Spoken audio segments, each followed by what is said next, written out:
नमस्ते बच्चों, कैसे हैं आप? आशा करती हूँ बहुत अच्छे से होंगे और मन लगाकर पढ़ रहे होंगे। चलिए हिंदी को आसानी से और क्विज के साथ पढ़ेंगे। मुख्य बिंदुओं को देखेंगे पहले। शब्दों को विभिन्न आधारों पर बांटा गया है। उत्पत्ति के आधार पर यानी बर्थ बर्थ के आधार पर। उत्पत्ति के आधार पर शब्द चार प्रकार के होते हैं: तत्सम, तद्भव, विदेशज और देशज।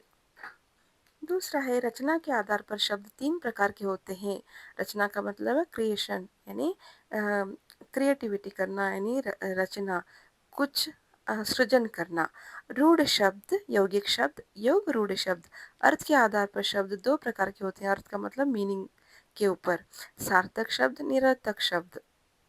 प्रयोग के आधार पर शब्द दो प्रकार के होते हैं। प्रयोग का मतलब प्रैक्टिकल के ऊपर। विकारी शब्द, अविकारी शब्द। चलिए अब डिटेल में देखेंगे।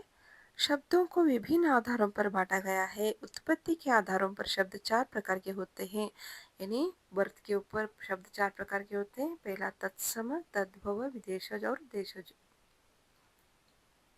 पहला है तत्सम। संस्कृत भाषा के वे शब्द ज्यों का त्यों प्रयोग किए जाते हैं उन्हें तत्सम शब्द कहते हैं। तत्सम स आ गया तो इसको संस्कृत के शब्द समझिए। हमेशा बच्चे तत्सम तद्भव में कंफ्यूज कर लेते हैं। तत्सम स आ गया तो संस्कृत के शब्द। तद्भव यानी संस्कृत के शब्दों को रूप बदल कर उसको तद्भव में लिखते हैं। तत्सम यानी संस्कृत के ही शब्द सेम उसको हिंदी में प्रयोग करते हैं। यानी नेत्र, कृषक, सूर्य, गगन, ग्राम। नेत्र का मतलब है आंख, कृषक का मतलब है किसान, सूर्य का मतलब है हमारा सूरज, गगन का मतलब है स्काई आकाश, ग्राम का मतलब है, आप कमेंट में लिखिए ग्राम का मतलब।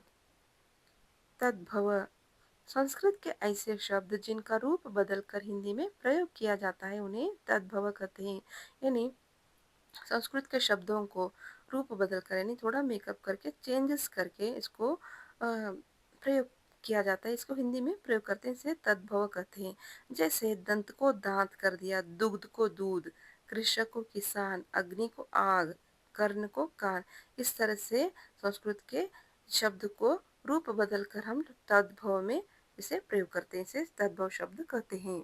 तीसरा है विदेशज अथवा विदेशी। इन विदेशी भाषाओं में मुख्यतः यानी बहुत सारे विदेश से आए हुए बहुत सारे शब्द हमें हिंदी में उनको ऐसे ही प्रयोग करते हैं। जैसे बहुत सारे विदेश से आए थे आक्रमण के लिए, व्यापार के लिए या हुकूमत करने के लिए। बहुत सारे विदेश से आए थे और भाषा भी यहाँ पर आए हुए हैं। बहुत सारे शब्द ज्यों का त्यों प्रयोग किए जाते हैं। उसके अंदर अरबी, फारसी, तुर्की, अंग्रेजी व पुर्तगाल शामिल है। बहुत सारे भाषाएं शामिल है। जैसे उदाहरण के लिए आल्फिन, चाबी, अलमारी, डॉक्टर, चॉकलेट, स्कूल आदि आते हैं। देशज जो भारत देश के अलग अलग क्षेत्र से यानी छोटे छोटे गांव से, छोटे छोटे कस्बे से, अलग अलग गांव से यानी आम बोलचाल की जो लोग रहते हैं ना, आम बोलचाल की भाषा बात करते हैं तो उसे प्योर देश की भाषा यानी देश की भाषा यानी हमारे मिट्टी की भाषा कहते हैं। उन्हें देश शब्द कहते हैं। यानी गांव देहात में बात करते हैं। जैसे पगड़ी, खिड़की, जूता, लकड़ी, लोटा, डिबिया, झोला, यह देशज देशज के शब्द यानी हमारे भारत देश के शब्द है।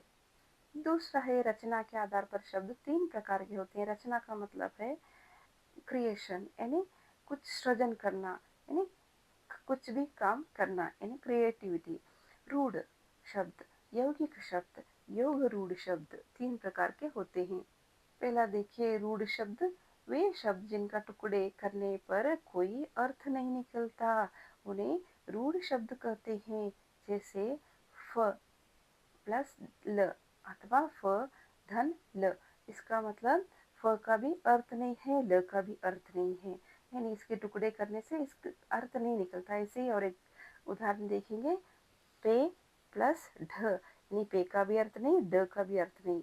अगर मिला के देखेंगे तो इसका अर्थ है, देखिए फल, पेड़, इसका अर्थ है। अगर टुकड़े करके अलग अलग करके ये दोनों रूठे हुए हैं यानी इधर भी रूठा उधर रूठा, रूढ़ शब्द यानी इधर इधर रूठे हुए हैं, इधर अलग अलग करके लिखने से इनका अर्थ नहीं निकलता तो इसको रूढ़ शब्द कहते हैं। देखिए, शब्दों को टुकड़े अथवा खंड कर देने पर उनका अर्थ नहीं निकलता है, तो यह रूढ़ शब्द है। अन्य उदाहरण भी देखिए, फल, पेड़, पहाड़, पाठ, गगन, बात, पवन आदि। पवन यानी पवन का प, व, न, प अलग, व अलग, न अलग, तो इन तीनों का अर्थ नहीं निकलता। अगर पवन मिला के लिखेंगे तो इसका अर्थ निकलता है हवा। यौगिक शब्द वे शब्द हैं जो दो या दो से अधिक सार्थक शब्दों के मेल से बनते हैं और जिनका खंडन करने पर भी प्रत्येक टुकड़े अथवा खंड का अर्थ होता है। यानी पहले की तरह हमने इनको भी, विद्यालय को भी खंड किया, यानी अलग अलग किया, तो इसका अलग अलग करने से भी इसका अर्थ निकलता है। यानी विद्या, आलय, विद्या का भी अर्थ है, आलय का भी अर्थ है। यानी विद्या का मतलब है पढ़ाई, आलय का मतलब है घर, यानी पढ़ाई का घर, यानी विद्यालय, विद्या मंदिर, यानी विद्या का घर अथवा विद्या आलय।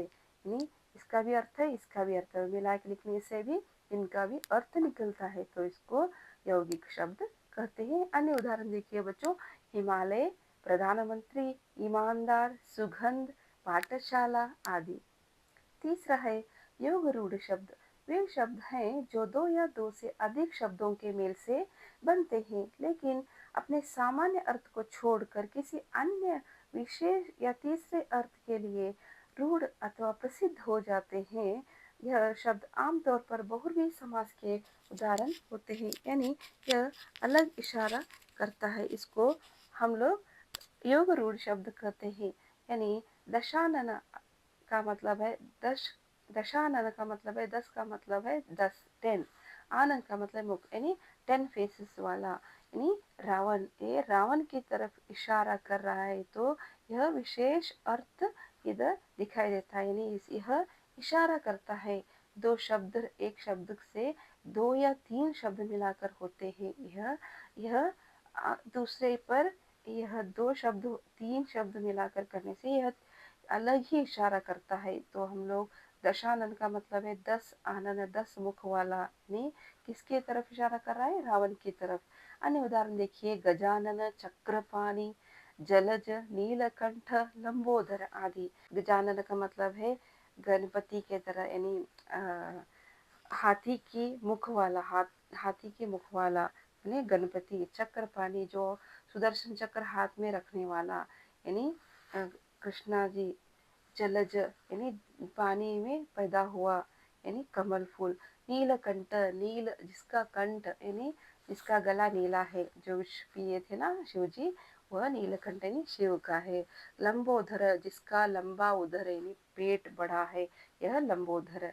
यह बहुत सारे विशेष अर्थ आते हैं, जो विशेष अर्थ आते हैं बहुव्रीहि समास में ही, यह बहुत सारे विशेष शब्द आते हैं। चलिए तीसरा, अर्थ के आधार पर शब्दों के दो प्रकार होते हैं, सार्थक शब्द और निरर्थक शब्द। पहला है सार्थक शब्द। जिन वर्णों के समूह का कोई निश्चित अर्थ होता है उन्हें सार्थक अथवा अर्थवान शब्द कहते हैं। यानी मीनिंगफुल वर्ड को हम लोग सार्थक शब्द कहते हैं। जैसे मंच, फोन, लैपटॉप, पानी, रोटी, शहर आदि। समझ में आया बच्चों? मंच का मतलब है टेबल, फोन का मतलब आप तो समझते हैं, लैपटॉप ये भी इंग्लिश में आता है। पानी का मतलब है वाटर, रोटी का मतलब है ब्रेड, शहर का मतलब है टाउन। ये समझ में आता है आपको, यानी इसका मीनिंग है। दूसरा है निरर्थक शब्द। जिन वर्णों के समूह का कोई निश्चित अर्थ नहीं होता है लेकिन अक्सर सार्थक शब्द, यानी अक्सर सार्थक शब्दों के साथ बोलचाल में प्रयोग किए जाते हैं, उन्हें निरर्थक अथवा अर्थहीन शब्द कहते हैं। निरर्थक शब्द सार्थक शब्दों का तुकांत बनकर सामान्य रूप में ही प्रयोग किया जाता है, स्वतंत्र रूप में तो प्रयोग नहीं होता। यानी निरर्थक शब्द मतलब है यह मीनिंगलेस वर्ड, यानी मीनिंग ही नहीं रहता, फिर भी हर एक लोग बिना जाने हर एक लोग इसका प्रयोग करते रहते हैं। जैसे फोन वोन, चाय वाय, रोटी वोटी, कपड़े वपड़े, घर वर आदि। यानी निरर्थक शब्द यानी मीनिंगलेस वर्ड है, यह राइमिंग वर्ड्स की तरह इसको प्रयोग करते हैं। आम हर रोज हर लोग प्रयोग करते ही रहते हैं, मगर इसका मीनिंग नहीं रहता, फिर भी यह निरर्थक शब्द कहलाते हैं, फिर भी यह प्रयोग में आते रहते हैं। प्रयोग के आधार पर शब्द दो प्रकार के होते हैं, विकारी शब्द, अविकारी शब्द। विकारी शब्द वे शब्द जिनमें लिंग, वचन, काल, कारक आदि के आधार पर बदलाव आ जाता है, उन्हें विकारी अथवा बदलाव वाला शब्द कहते हैं। यानी लिंग हो, वचन हो, काल हो, कारक हो, हर एक स्त्रीलिंग, पुल्लिंग, एक वचन, बहुवचन, हर एक कौन से भूतकाल, वर्तमान काल, भविष्यत काल, कारक जो भी है, कर्ता नहीं कर्म को, ये सभी को सभी को प्रयोग में आते हुए यानी विकार होते रहते हैं, यानी चेंजेस होते रहना, तो इसको विकार शब्द कहते हैं। यानी हर एक हर एक इसमें यह बदलाव होते रहते हैं, चेंजेस होते रहते हैं, इसको विकार शब्द कहते हैं। इसके अंदर 4 प्रकार है बच्चों, संज्ञा, सर्वनाम, विशेषण और क्रिया। दूसरा है अविकारी शब्द, वे शब्द जिनमें लिंग, वचन, काल या कारक आदि के कारण कोई भी परिवर्तन अथवा बदलाव अथवा विकार नहीं होता, वे हर परिस्थिति में एक समान ही रहते हैं, उन्हें अविकारी अथवा बदलाव न लाने वाला शब्द भी कहते हैं। जैसे कोई भी लिंग हो, एक वचन हो, बहुवचन हो, स्त्रीलिंग, पुल्लिंग हो, भूतकाल, भविष्यकाल, कोई भी एक काल हो या कोई भी कारक हो, उसके बावजूद कोई भी यह बदलाव नहीं आता है। जैसे भोलेनाथ की तरह, शंकर जी की तरह वह डटा रहता है हमेशा, यानी वह सूट बूट स्वेटर गिटर डाल के नहीं रहता है, जैसे थे वैसा ही वह शिव जी की तरह ही रहता है, यानी चेंजेस नहीं होता है अविकारी शब्द।